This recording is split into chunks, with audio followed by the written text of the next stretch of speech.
Good morning. I'm Sarah Zarrell, Board Chair of the Hollywood Chamber of Commerce. It is my honor to welcome you to the Hollywood Chamber of Commerce Hollywood Walk of Fame Star Ceremony for Charles Fox.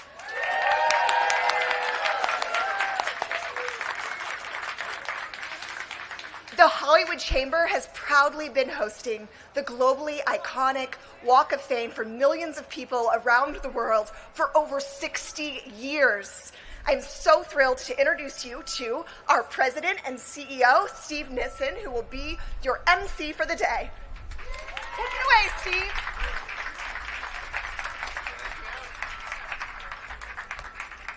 Thank you, Sarah, and good morning, Hollywood. I'm Steve Nissen. As Sarah said, I'm President and CEO of the Hollywood Chamber of Commerce. It's my pleasure to be your MC today. Why am I here? We're here to welcome Charles Fox to the Walk of Fame. So here we go. First, a big shout out to our fans watching around the world on our live stream, presented by our media partner, Variety.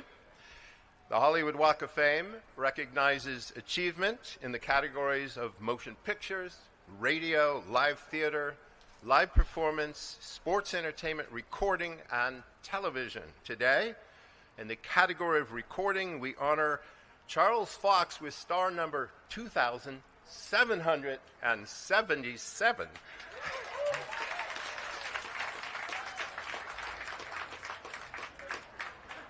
Now, before we invite Charles to the stage, let me tell you a little bit about our honoree. I hope you all don't have weekend plans because this man is so prolific, I could be here for hours. He's a songwriter, Hall of Fame inductee, composer, conductor, and pianist.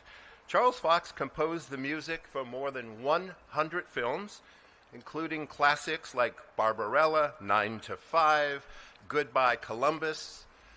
He's also composed theme songs for many iconic TV series, including Happy Days, Laverne and Shirley, Love, American Style, Wonder Woman, and other things like ABC Wide World of Sports and Monday Night Football. He's twice nominated for an Oscar, a two-time Emmy winner. Charles also wrote the Grammy Award-winning song, You Know What's Coming, Killing Me Softly with his song.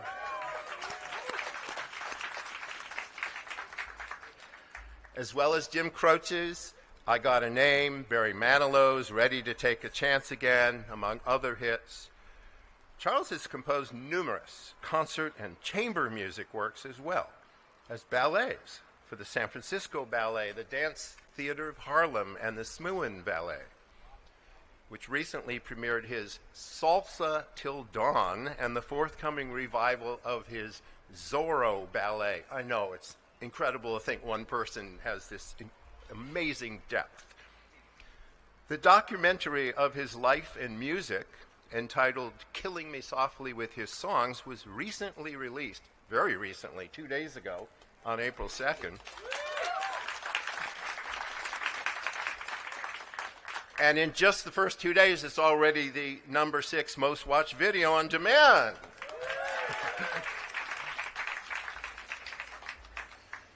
And to add icing to the cake, or I guess more appropriately, mustard to the bun, and I'm going to whet your appetite now. The world-famous Pink's Hot Dogs has added a new item to the menu.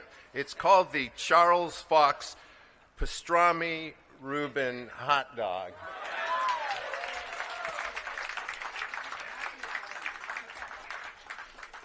Both Charles and Richard Pink were explaining what's in this hot dog. Too many ingredients to mention other than there's cheese and sauerkraut. And, please go try it. Charles will be performing a concert of his music from the film, that's the Killing Me Softly film, at Vibrato Jazz Club next week on April 11. His original manuscripts for his scores and songs are part of the permanent collection of the Charles Fox letters in the Library of Congress.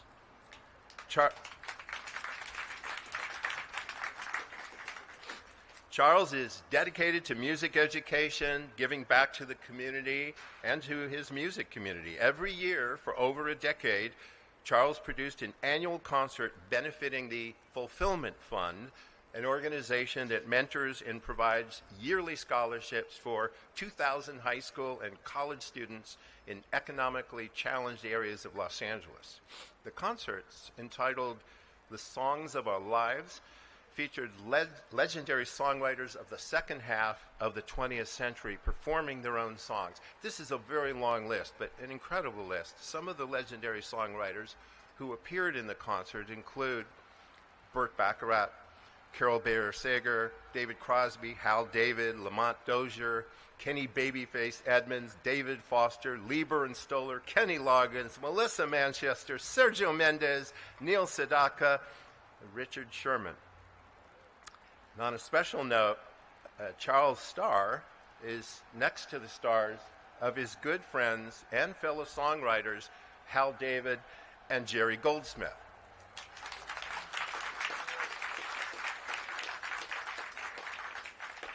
Charles endowed a yearly scholarship in musical composition to LaGuardia High School of the Arts in New York City.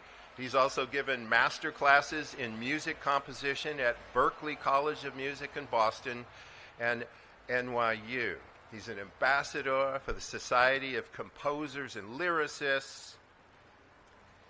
Now, anyone who can write a classic like Killing Me Softly and the theme song to Laverne and Shirley on the other hand, and on the third hand, and you need three hands to do everything that Charles Fox has done, scores for ballet, that's a person worth meeting, not just here, but around the world. So let's meet him now. Charles Fox, come on up.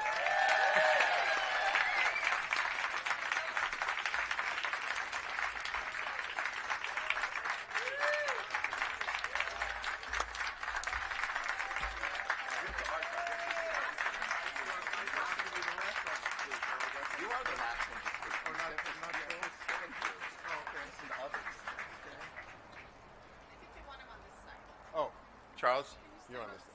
Yeah, okay. All right, Charles. Before we hear from you, we have three of your favorite people who would like to say a few words. Our first speaker today is a 15-time Oscar-nominated songwriter who has written songs performed by Whitney Houston, Beyonce, Cher, Celine Dion, Lady Gaga, Jefferson Starship, and Aerosmith. She's prolific in her own right. Her songs have been featured in over 100 films. She's received an honorary Oscar in 2022. She's penned 9 number ones and 32 top 10 hits on the Billboard Hot 100. She's a Songwriters Hall of Famer and a Hollywood Walk of Famer. Please welcome to the stage Diane Warren.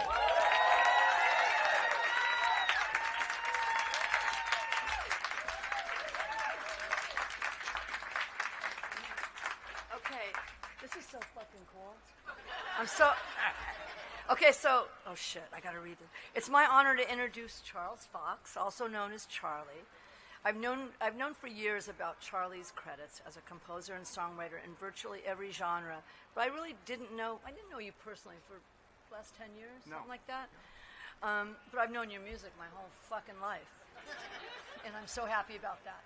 Sorry, are we like live on TV? Are they going to lose their licenses or something? Because I swear a lot. Yeah, but you've been here before. You lost it before. Yeah. So what makes you amazing? I feel weird saying him when you're next to me.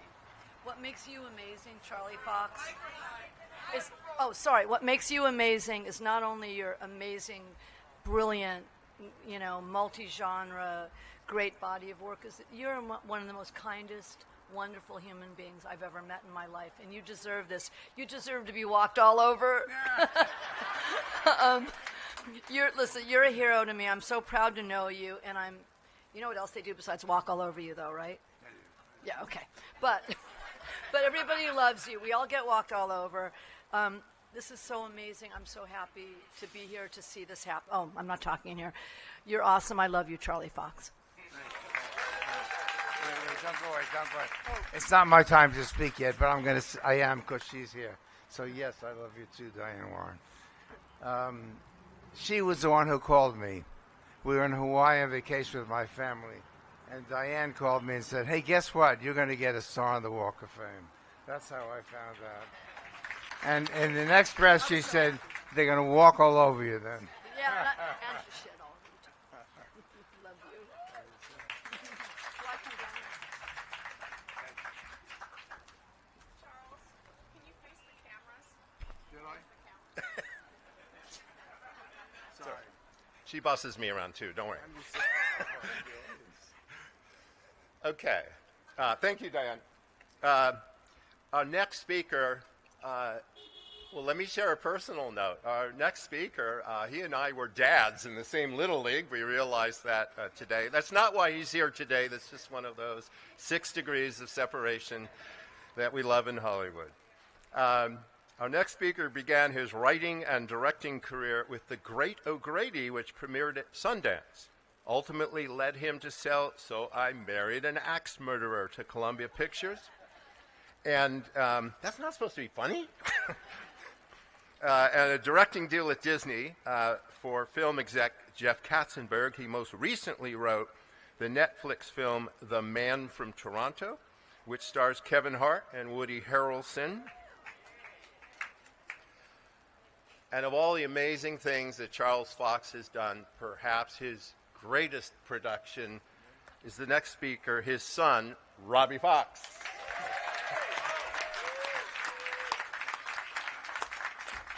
Thank you. Hey, Pap. I feel like I'm making the speech at your bar mitzvah now. Anyway, I don't think this is anything my dad ever dreamed of. He's far too humble. He never tried to shine or stand out. His job was always, he said, to serve the film, make the director's film better, but sometimes the music's just so good it has to stand out and it has to star. Nothing surprises me with my dad anymore. He was born with extraordinary talent, but even more than that, he had the most incredible work ethic I've ever seen.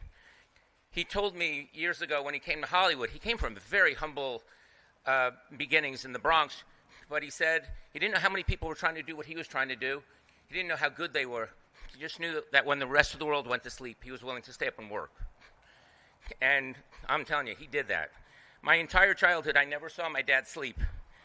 It was a total nightmare. I'd come home from a high school party, 3 in the morning, maybe some friends. You want to sneak in the house, and he's in the kitchen making espresso, having a snack, he wants to chat. And then I'd go off to sleep, and he'd go back into his soundproof studio where you could just hear little bits of melodies coming through, those same melodies that bring us all here today, years later. He's getting ready for the next recording session. And there were so many recording sessions, and I went to hundreds of them. It was my favorite place to be during summers, weekends, after school, sometimes even instead of school. And that's where I developed my love for film. And that's where we formed even a special bond beyond our actual bond. It was my favorite place to be. I remember it so vividly, driving in the morning to the studio, and it was like magic. Like at stoplights, sometimes he would stop and fill in a French horn part or make a little change in a bassoon thing. And he drove a stick shift, too, so I don't even know who was steering.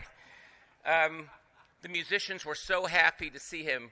We would get there, and they all told me they loved playing for him because in so many situations in film music, they would just sit on an E and for 3 hours, but they said he had such musicianship studying in Paris and classical music that every note of every instrument was really detailed and very challenging, and they loved the challenge of it. But my favorite moment of those recording sessions were the magic trick he would do. Every once in a while, the director would say, "Gee, Charlie, I wish we had a piece of music for here, actually, now that I think about it," or "I wish we could have 30 seconds extra." And then in front of 60 musicians, he would stand and compose 30 seconds of music. And he would look in the string section and say, "Give me A, A, C, C, let me piccolo," and he would create, and it would come out perfectly every time.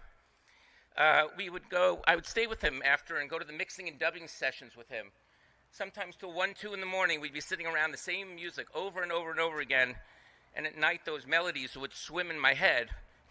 I've heard a lot of people say that my dad's has written the soundtrack of their lives, but literally those melodies are literally the lullabies of my childhood.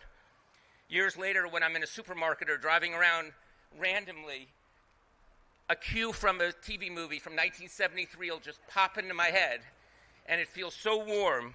That's the thing about his music for me and for everyone. It's warm, it's authentic, and it not just sounds good, but it feels good. The kind of music that you can hear once and remember your whole lifetime. His very good friend, who he did 10 movies for, so he would know, Gil Cates, said Charlie's music was like home cooking. After 4 years of watching him work, my dad and I got to actually work together, and we worked together 4 different projects so far. And I received the same Rolls-Royce treatment everyone else got. The music would make the funny scenes a lot funnier, and the scenes that were supposed to be emotional, suddenly you could cry in them.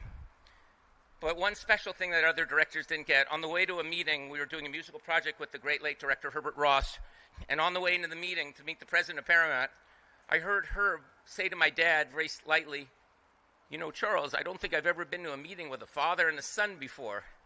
And I heard my dad say, "You know, neither have I." And that was the day I realized we were colleagues, not just father and son. At the beginning of their long, beautiful friendship, my dad and Paul Williams scored a great basketball movie called The One-on-One. And a lyric from it that Paul wrote was, "Love conquers all, takes the best from the worst, nice guys coming in first all around me." And Paul and my dad had really just met, and so he might not have known, but he was also writing about my dad. He's that nice guy that finishes first, and Paul is that nice guy who finishes first also. And we root for that. I'm telling you, and not just the music, just the way my dad has treated my mom for 62 years, the way he defers to her, the way he loves her, the way he took care of his parents, all 4 of my grandparents. He supports his kids and grandkids in their passions and their dreams. He listens to his daughter-in-laws. He's a great brother, a teacher, a friend, and the way he honors friends who have passed, I think he must have planned to be near Hal and Jerry because he loved them so much. He's just so busy, but he just makes time for everyone. And those things I'm as proud of as the music itself, because those are the things I can tell my kids, this is in your DNA. That same work ethic, that same generosity, that same love for everybody. So, Dad, thanks for all those sleepless nights and those beautiful memories, because that's what's brought us here today. You are the best composer of my lifetime and of my life. You're a great man always, best father. Congratulations, I'm proud of you and I love you.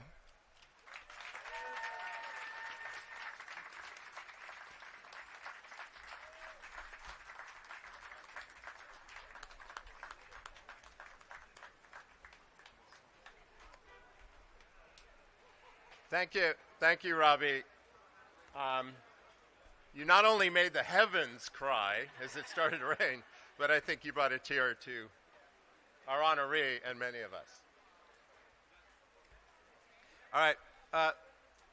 Last but not least, is everybody okay over there? Is everybody dry? Last but not least, our next speaker won an Oscar in 1976 for the song Evergreen, which was featured in the... Evergreen, come on. It was featured in the iconic film A Star is Born, an earlier version of A Star is Born. And he's also a multi-Grammy and Golden Globe winner. His timeless classics range from The Carpenters' We've Only Just Begun to The Love Boat, which he wrote with Charles. In 1983, our speaker received his own star on the Hollywood Walk of Fame, and in 2001, he was inducted into the Songwriters Hall of Fame. And he told me before the ceremony, this would be Walk of Fame ceremony number 4 that he's attended, including his own. So please welcome singer, songwriter Paul Williams to the stage.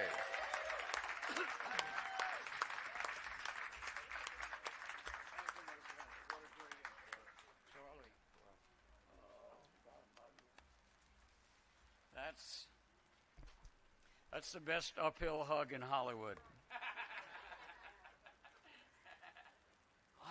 Thank you for the beautiful introduction. And this is my fourth. I'm not going to talk about mine. I want to talk about your immediate neighbors, because I was here for the induction or the unveiling of Hal Davids and Jerry Goldsmith, and you should all know that Eunice David and Carol Goldsmith, are here, and so you didn't get to see Hal, and you didn't get to see Jerry today, but you got to see their muse, and you can hear their music for all eternity because they're wonderful.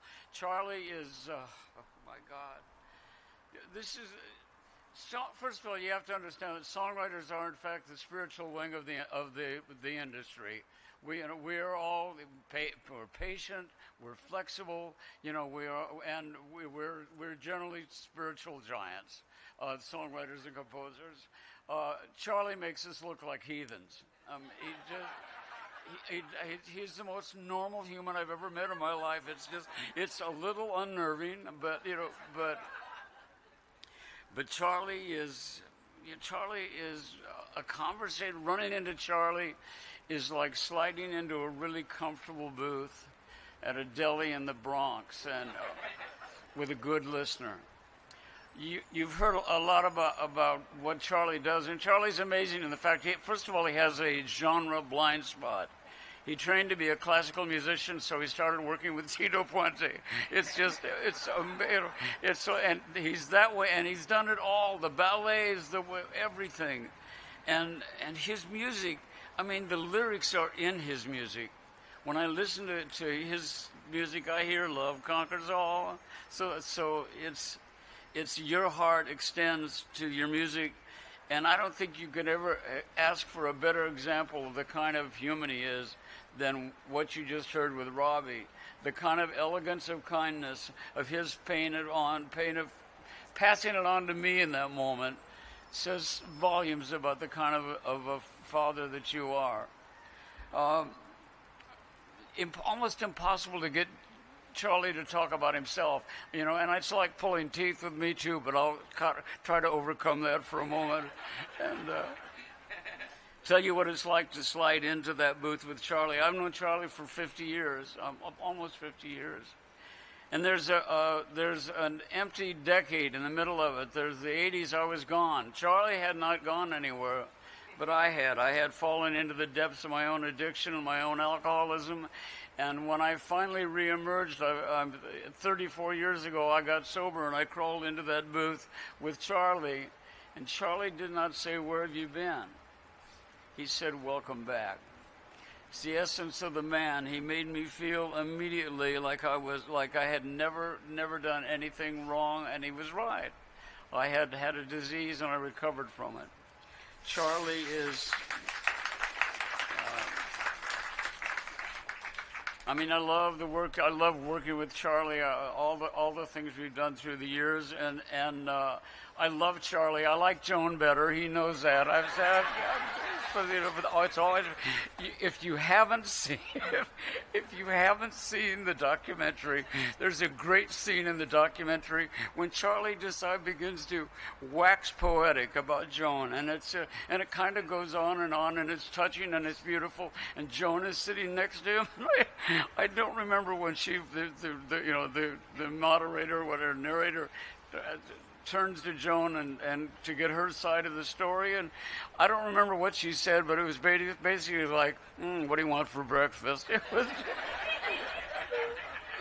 It's as real as the relationship and as honest and authentic as Charlie is. Charlie, I could go on forever, and I just have to say that of all your songs, the one that reminds me the most of who you are is "I Got a Name." And I change one word. I change it from name to heart, because you have a heart that is larger than your career, larger than your talent, and it's one of the reasons that I am most proud to be your friend and your brother. God bless.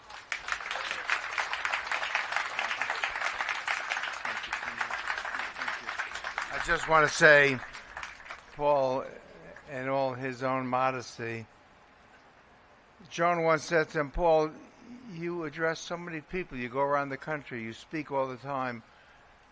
about your addiction, about getting over it. Why do you keep doing that? And Paul said, if I get able to get one person to change their lives, my trip is worth it. That's this man. Thank you. Thank you. I love it. Thank you.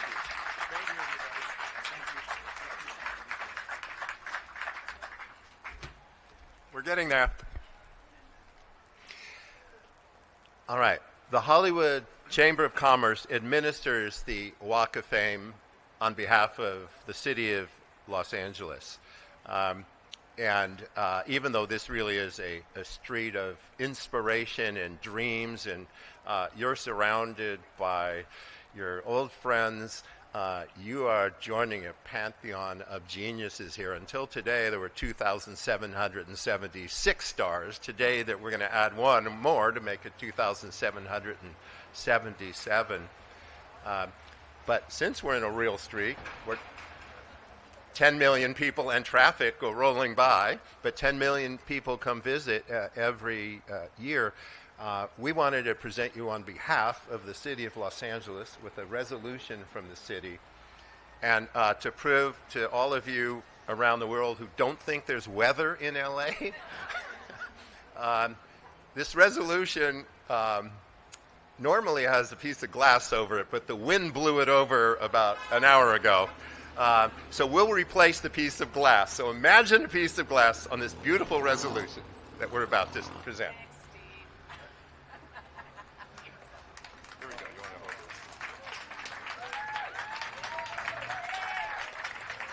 Look if we go out that way.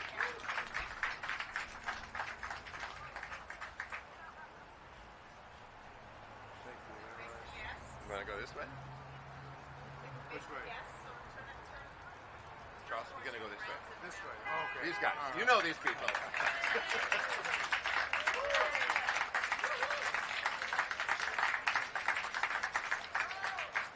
And then over here with your hands.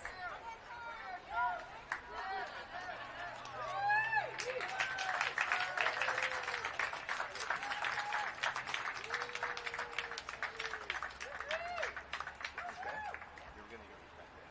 And we will fix the glass. One last thing. Okay, this is usually the point at which the honoree says, so when do I get to speak?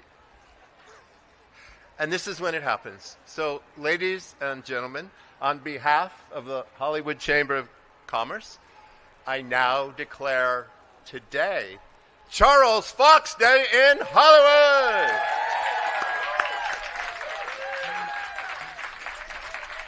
It's all yours. Oh my. Oh my.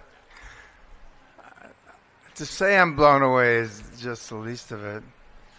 I didn't really expect to get all emotional, so if I get even more emotional, you'll forgive me in advance, because I didn't expect that.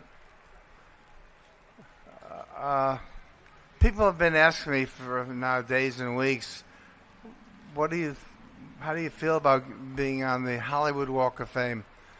And that's indescribable, but I was just thinking of the word Hollywood.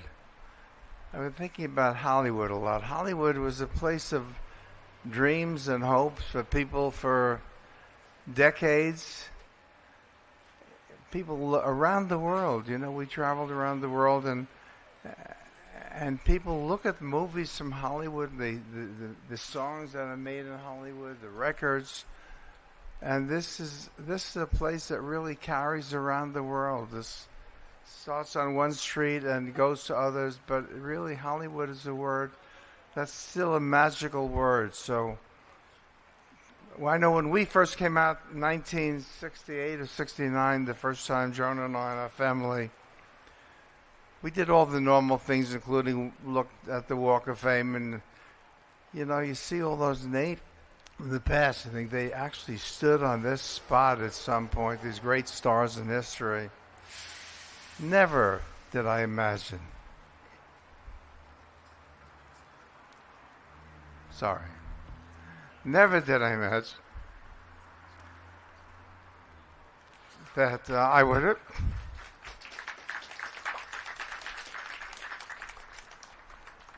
Okay, I'll be grown up now. Never did I imagine that I would have my name here. When Anna Martinez asked me, where would I like my star to be, I didn't know I had a choice. So I said I'd like to be near my friends Hal David and Jerry Goldsmith. And as Paul already said, Carol Goldsmith and Eunice David are here, and it makes me feel great that you're here. It also makes me feel great if I go back to my very first time that I came to Hollywood. My friend Larry Pierce brought me here, and Larry is here. I did my very first film with Larry in 1967.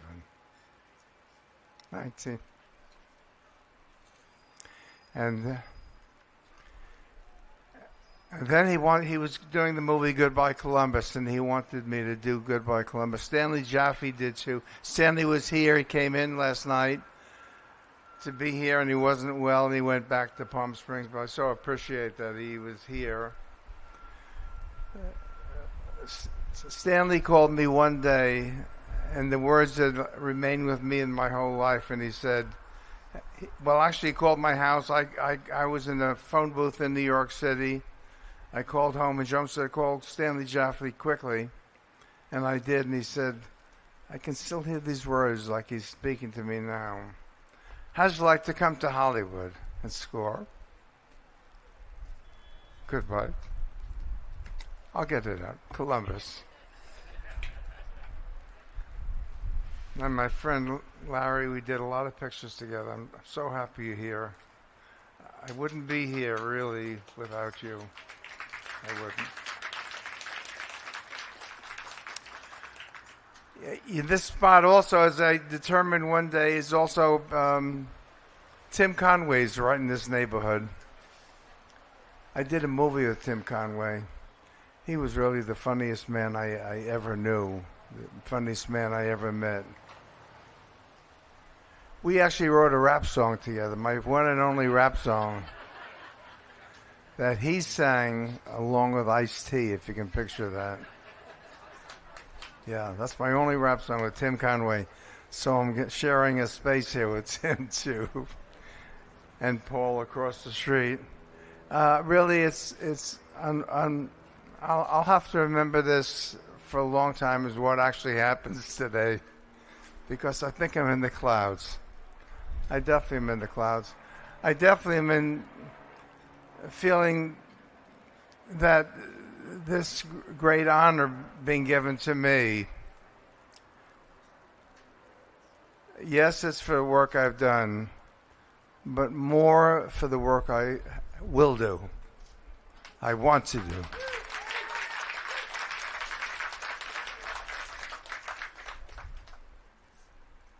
People ask me about my songs around the world. How does it feel? And I hear stories about people growing up with their families and remembering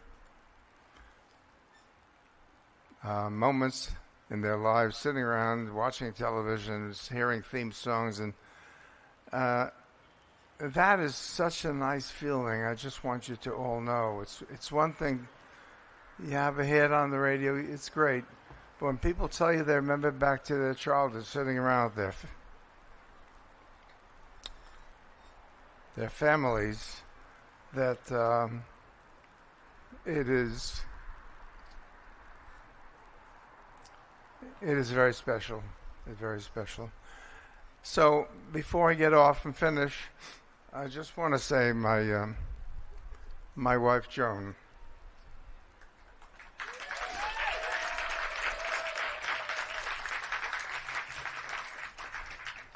We met, we're married 61 years, almost 62 years. We met the year before that. I was living in Paris when I met Joan. I came back from the summer to work. We worked in the same hotel in the Catskill Mountains. I met her,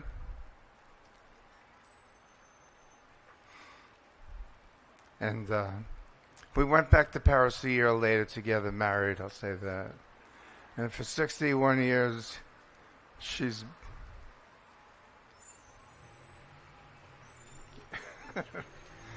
she has been the light of my life.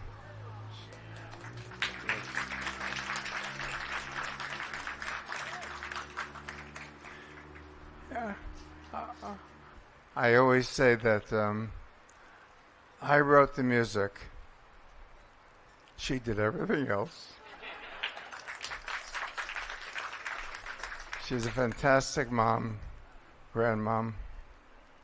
I love her very much. Thank you all. Thank you all.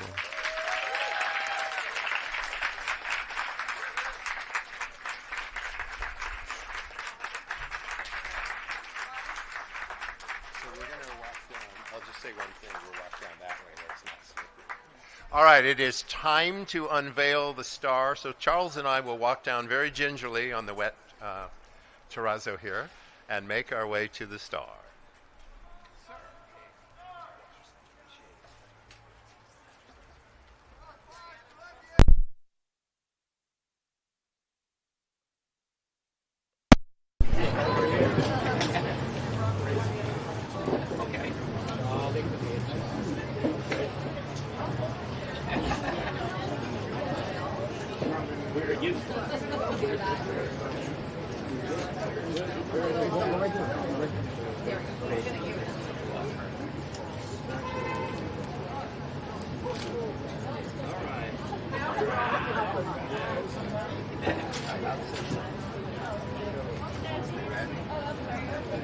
All right, ladies and gentlemen, it is our honor on behalf of the Hollywood Chamber of Commerce to welcome the newest Walk of Famer, Charles Fox.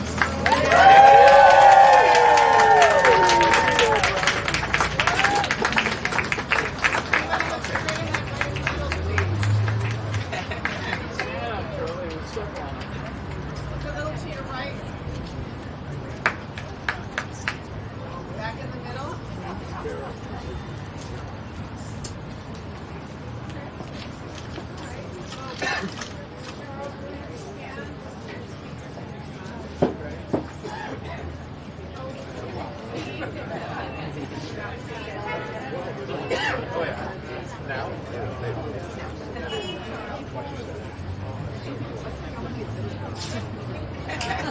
I think you might be.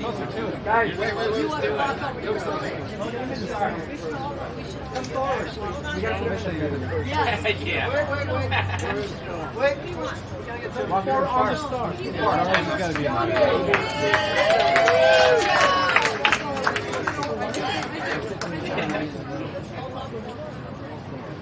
Charles, step on your star.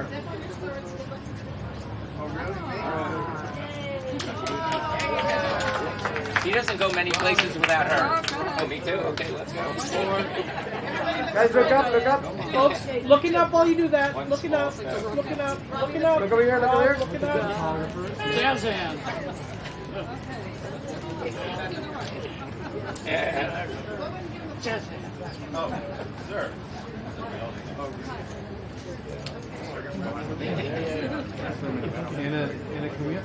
In the middle.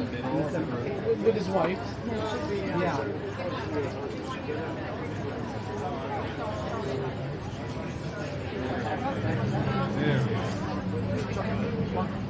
Please step on the star. Close to the star. How's that? Great. Straight ahead, everybody. Right in the center. Looking up, folks. Looking up. Everyone looking up. There we go. Family shot. Hold nice and close together. Uncle Paul. Okay. I'm gonna do two shots. I'm gonna do two shots. One with Diane, Charles, and then Paul, Charles. Then I'm with Look ahead. Oh, I am. I'm walking all over you. There you go. Clear the back. How's the writing going? Anna, you're in the shot of you. Yep.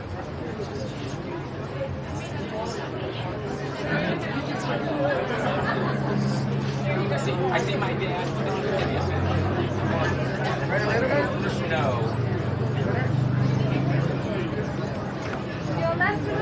Okay,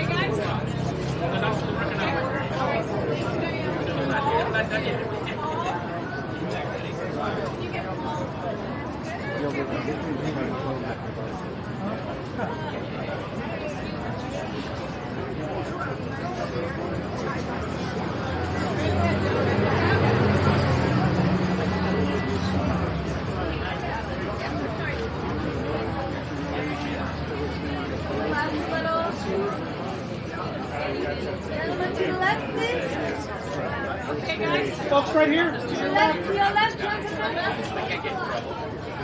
And to the right, Dan, right here. Thank you. Okay, I'm going to do the single shot now. Thank you, Paul.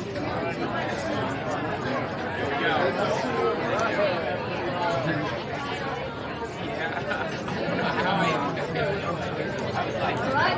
To your left, please. Charles, to your left, sir. All the way left. And then Charles, to the right. To the right, thank you. Charles, to your left. Throw out those hands again.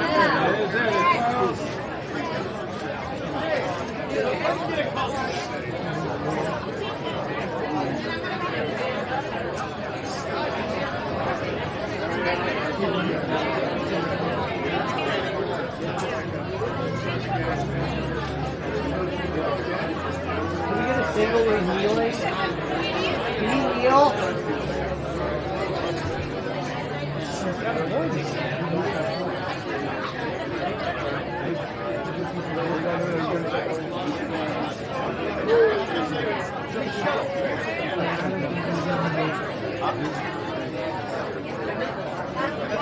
Hold on, single. To your left. To Hold your on. left.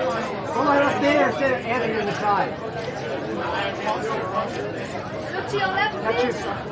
Touch There you go. Charles, sir, to your left. Oh, straight ahead. And then one more time, over to the right. Right here, please. And then over to the right here. Charles, right here, sir.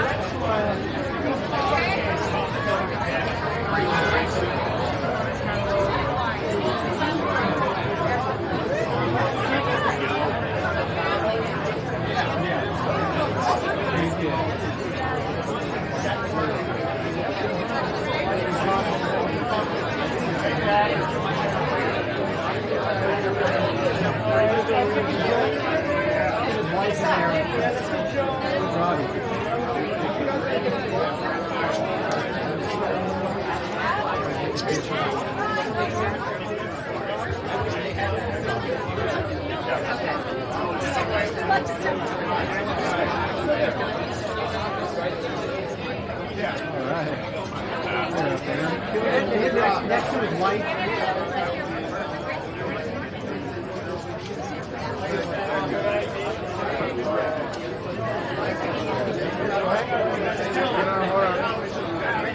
Do it again. Kneel. Guys, everybody right here, please. Right in the center.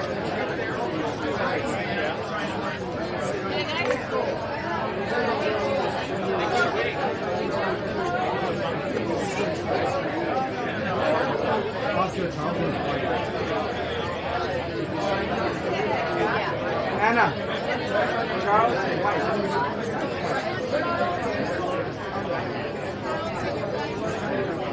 Stand on the star. Yeah.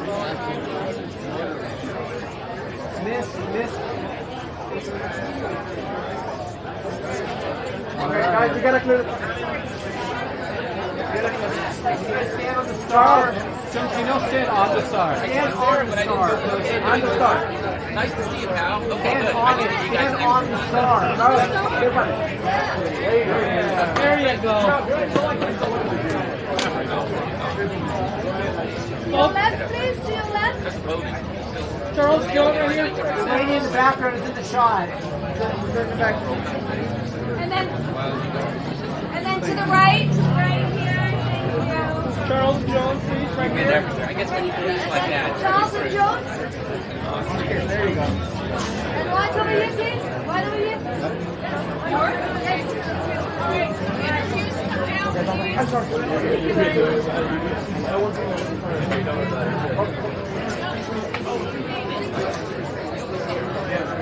Later, bud.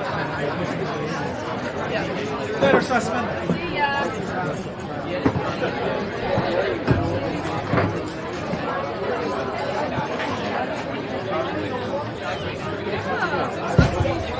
Fantastic.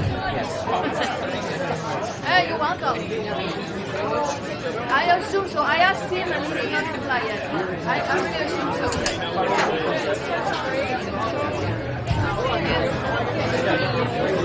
you guys can line